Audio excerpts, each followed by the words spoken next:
From Hollywood, Mutual continues its coverage of the news. Melbourne, Japan's most advanced invasion spearhead, apparently blunted momentarily on the northeast New Guinea coast, was reported officially today to have been stabbed off at a tangent into the Solomon Islands in a new threat to the supply line from the United States and to the island bridge toward New Zealand. The move was disclosed in an Australian Air Force communique, which said Japanese naval forces had been seen 3 days ago off Kisa, a tiny Buka island stepping stone from New Britain to the Solomons.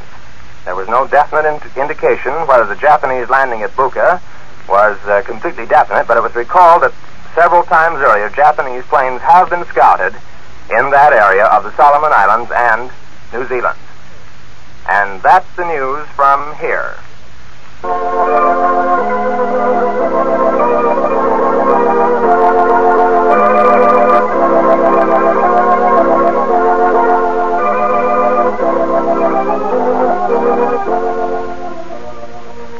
Here is the exciting radio drama, Front Page Farrell, the unforgettable story of marriage and the newspaper office.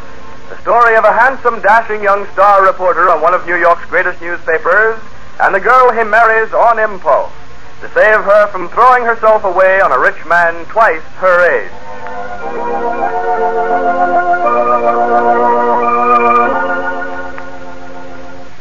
Don't resign yourself to the pain of headache, neuritis, or neuralgia until you have tried the remarkable preparation called Anacin. Try Anacin, especially if it's really quick relief you want. You see, Anacin is like a doctor's prescription, in that it contains not just one, but a combination of highly effective and medically tested ingredients. Physicians and dentists everywhere know this truth and often give their patients an envelope containing Anacin tablets. Try Anacin next time you have a headache or neuritic pain. Use it as directed on the package. Results will amaze you. Get Anacin, A-N-A-C-I-N, at your drugstore in tins of 12 and 30 and bottles of 50 and 100 tablets.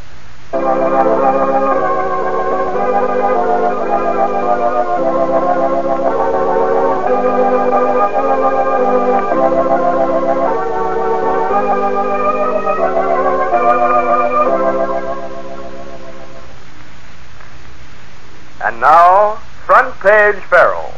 For several days, Sally Farrell has been busy making plans for the future, for she has determined that David, her newspaper reporter husband, shall be relieved of his dependents, meaning Sally herself, her mother, and her sister, and thus be able to enlist in the armed forces of his country. So far, her plans are not complete, but she has every hope of making them so in the next few days. At the moment, she's visiting with her next-door neighbors, Florence Schofield and her nephew Leslie, in the little suburban village where Sally and David have recently moved. You see, I didn't want to say anything about it to anyone before I had some idea that it could be managed. Since going to New York yesterday and talking to David City editor Tim O'Donovan, I feel ever so much encouraged. You mean, Sally, that you want to get a job in some war production industry? Yes, of course. I want to get a job, and I want to find jobs for my mother and for my sister. I want us all to be working as soon as possible. But, my dear Sally, aren't you rushing into this without thinking it over carefully enough? Oh, that's what Tim said to me yesterday, Miss Schofield. But it's not true. I haven't thought of anything else for days. I've known for ages that David has been restless and unhappy, but I wasn't sure what it was all about. Are you so sure now? Yes, Leslie, I am. You see, the other night, Kay Barnett came out with him, and she told me. Kay's one of the reporters on the New York Eagle and one of our oldest friends. Evidently, David told her just how he felt about not being able to be fighting in this war, and, well, she told me. I'm not so sure she should have done that, Sally. Oh, I already knew it myself, Miss Schofield. So the least we can do is to make it possible for him to do what he thinks is right. I just can't get used to the idea you're going to work. What's so strange about that, Leslie? I used to work on the Eagle before I married David. I know, but still it doesn't seem right. I know how I'd feel if I were in the same situation and it were Beverly who decided to go to work. Of course, that won't ever happen. Not to a man who's lame and not good for anything but modeling a few figures out of clay. Oh, don't say that, Leslie. Your work is very important. You know it is. How important is it at a time like this when the whole world is being torn apart? It's important for us to keep things going at home, Leslie. It's important for you to go on with the work that you've studied so hard all these years. And I know you'll be famous someday. Of course he will. Oh, Sally, the doctor's coming over later today to remove the bandage from Leslie's eyes. Well, Leslie, that's wonderful. You've been awfully lucky in recovering so quickly. I guess so. Oh, you know perfectly well you have. And in just a few days now, you'll be well enough to start working again. Mm-hmm. Well, aren't you glad? Aren't you anxious to get started? I suppose so. I've spent so much time thinking over what a fool I've been for such a long time that hardly had a chance to think of anything else. But that's such a waste of time, Leslie. It never helps. Maybe not, but ever since Beverly came to the house and read to me, I've realized how completely empty my life has been without her. That's my fault, Leslie, for being so selfish. No, it's my fault for not asserting myself. Now, I won't stay here and hear the two of you blame yourselves about something that's all over and done with. Beverly has forgotten the past. Why can't you? You know, Beverly is in love with you, Leslie. How do you know? She told me so. Are you telling me the truth, Sally? You're not just making it up. You know I wouldn't make it up. Beverly loves me. I can't believe it. Half the way I've behaved, it just can't be true. It is true, Leslie. Did you hear that, Aunt Florence? Yes, Leslie, and I'm so glad for you. Well, if that's true, then it changes everything. Do you know what I'm going to do the minute these bandages come off my eyes? No, what? I'm going to start back to work as I've never worked before. I'm going to ask Beverly to pose for me. Since you and she look enough alike to be sisters, I'm going to ask her to pose for me and finish the work that we began. Gee, it's going to be my best piece of sculpturing. If I hurry, I'll be able to get it in the exhibition. Leslie, there's something I want to tell you. Oh, it doesn't matter now, Sally. If only you knew how excited I am. That's wonderful, Leslie, but... Now, I'm glad I started that particular piece of work. I can finish it with Beverly. Oh, this is too good to be true. Leslie, you mustn't get yourself too excited. It may not be good for your eyes. Oh, nonsense. Nothing matters now, nothing at all. Well, why the silence? Aren't you going to say something? I think perhaps I ought to be getting home. So soon? Well, it's later than I thought. There's so much to be done. I'll see you to the door, my dear. Goodbye, Leslie. Goodbye. And if you see Beverly, please tell her to hurry over. Yes, I will. Schofield. How am I going to tell Leslie the truth? I think perhaps you'd better wait a day or so till he's a little stronger. I hate to think of him looking forward to getting back to work on that statue, not knowing it's smashed to bits. Not knowing that David smashed it after his fight with Leslie. But it won't help him to know now. Still, he'll have to know sometime. Yes, of course, but... Oh, if only it hadn't happened. If only I'd never brought that statue into the house where David could see it. Oh, don't worry about it, my dear. It's nothing you could have helped. In a way, it's all my fault. I feel so badly. Well, I can't help matters by standing here talking. I better go on home, but I'll be back later. All right, Sally. And thank you so much for everything. Goodbye. Goodbye, dear. Poor Leslie. He's going to feel so awful about this when he finds out. I wonder if he'll ever understand how it happened.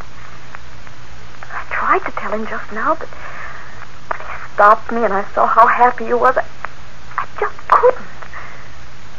Goodness knows what he might have done. Sally? Well, David, when did you get home, darling? Just a few minutes ago. I'm going to do some more of those special war articles for the newspaper, and Tim said I seem to get along better working here at home, and I guess he's right. Where have you been? Next door.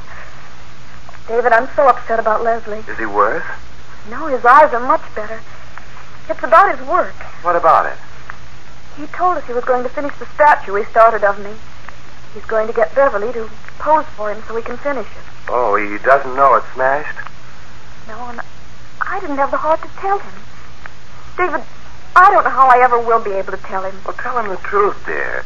Tell him I saw it sitting here on the living room table when I got home after he'd stopped me and picked a fight, and that, well, I smashed it to bits. But that isn't all of it, David. It was his aunt who put the statue out in the trash box, and I was the one who brought it in here. What difference does all that make? It's smashed, and I did it. Now, who can this be?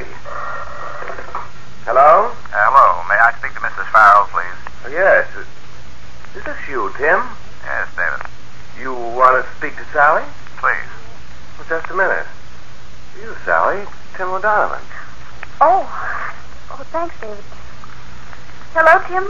About that proposition you came to see me about yesterday. Yes. I've been working on it, Sally. think there's a possibility I can get you jobs. All of it? Well, you and your mother and Kathy. It's not a sure thing yet, but it looks that way. Now, before you do anything about it, I want you to be sure that's what you want. I am sure, Tim. I'm very sure. Oh, I think it's wonderful. When do I start? Oh, take it easy, will you? Come in and see me tomorrow. All right, I will, Tim. Oh, and thanks. Thanks ever so much. Don't mention it, Sally. Oh, and don't forget what I told you. About David? Mm-hmm. Mum's the word. So long. Goodbye, Tim. Well, what's it all about? What, dear? Why should my city editor be calling you up? Darling, I can't tell you right now, but I think everything will be settled in a couple of days. Now, what are you talking about? Now, what is all this mystery around here? Why can't I get in on it? So here you are. Leslie. Schofield, what are you You're just the person I want to see, David Farrell. Leslie, what are you doing here? Why have you taken the bandages off your arm? Never mind about that. You didn't think I heard you when you and Aunt Florence were talking, did you? What? Well, I heard every word, Sally. I know what happened to my statue. Leslie. Your husband smashed Now, it. just a minute. Leslie. You think you can get away with it, don't you? Now, listen, I've said Schofield. about enough from you, Farrell. And if you think you can smash the best piece of work I ever did, you're crazy, do you understand? Because this time you're not going to get away with it.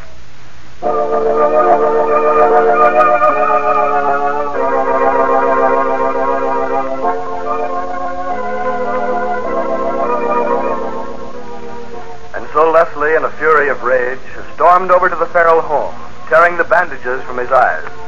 What will follow upon his discovery of the truth? Will Sally and David be able to make him understand just what did happen? Be sure to listen to Front Page Farrell on Monday.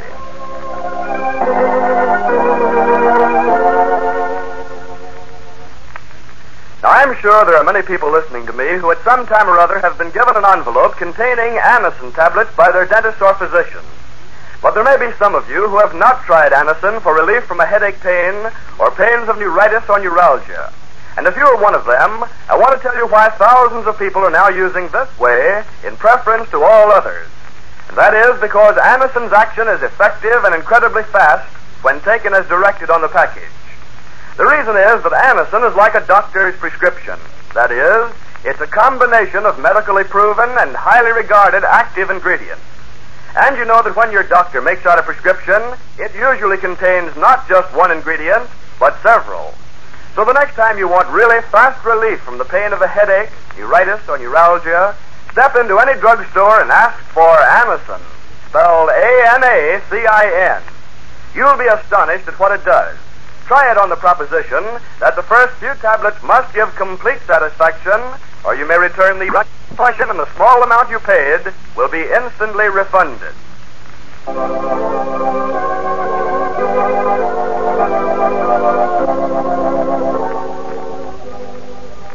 When you go to your druggist, note how many different items he carries other than drugs. Look them over and buy whatever you can from him. You'll help him and yourself. Front Page Farrell is on the air again at the same time Monday at 1:30 p.m. Eastern Wartime over this station. Be sure to listen. This is Bill Bond speaking for the makers of Anacin.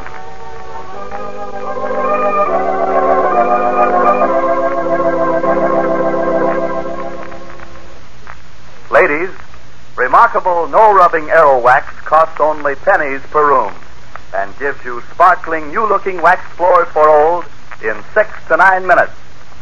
Aero Wax floors make rooms brighter. Cut out 2/3 of your scrubbing. Get Aero Wax, A-E-R-O-W-A-X, at grocery, drug, hardware, or 10-cent stores. Full pints, only 25 cents. This is the Mutual Broadcasting System.